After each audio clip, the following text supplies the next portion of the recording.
Thank you very much, Lascan Cora. And first, would like to talk about our submissions there. The Rural Independent Group made a series of submissions to this budget, which were, by the look of it, completely rejected out of hand. One of the first things, Minister, was that the budget should be rural-proofed. And certainly this budget has not one shred of rural proofing written into it. As a matter of fact, it's an anti-rural Ireland budget. And let me tell you how it's going to affect the people, how it's going to put more cars on our road, which is going to affect our environment far more than what it is. And let me tell you this, I was talking to a private operator who had the decency or the respect of the people of West Cork Connect, to take several buses to Cork City every day. So you're talking maybe 3-4 from Skibbereen, 3-4 from Bantry, leading into Dunmanway, Drimoleague, Ballyneen, Inniskeen, and all the way to Cork. On the other side, Clonakilty from Skibbereen, Rosscarbery, and Bandon and Cork. It was costing him €110 to fill the bus every day. It's taking loads of cars off the road, Minister. This is exactly what the dream that you have put in place. That's what your intentions were. It's now costing him, it used to cost him €110. In the last 12 months, it's gone up to €165. So he's thinking about, is this going to pay it all? So if he pulls the plug, what happens? Cars.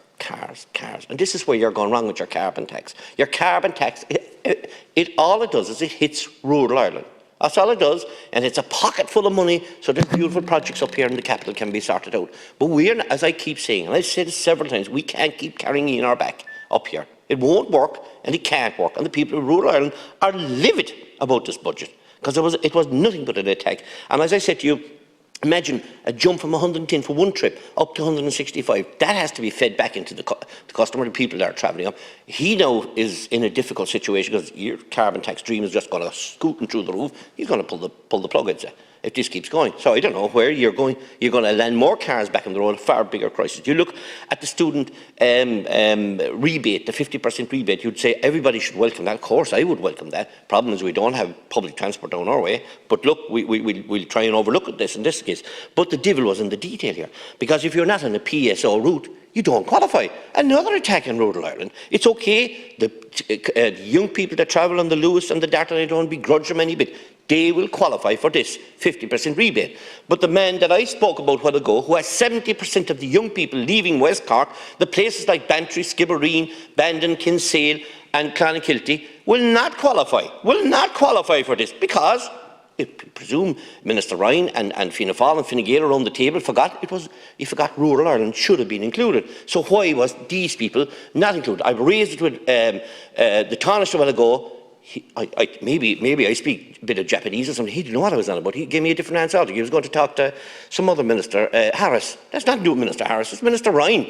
This is his mistake. It's a shocking and glaring mistake, and it's an attack on the young people of my constituency and attacking the young people of many others. Apparently, Wexford, there's no PSO route, so they'll get no advantage out of this. So there's no point in well, I suppose, look, if you're a Dublin TD, it suits you fine. If that's the way you want to try and see, could you bring them on board? Farm organisations, the Taoiseach said here today, oh, don't worry, we'll give you something in 2023. So kick the can down the road, of course. Kick the old can down the road, the usual lads, the farmers of rural Ireland. Give them an old kick in the arse, and I expect that's going to sort the whole matter out. We'll sort you out in 2023. How are they going to survive? Somebody said here, is there some scheme for farmers that are going out of business? Out of business, you want to be a bloody massive scheme, a huge scheme for them, because they are running out of business, because you're leading them down one road.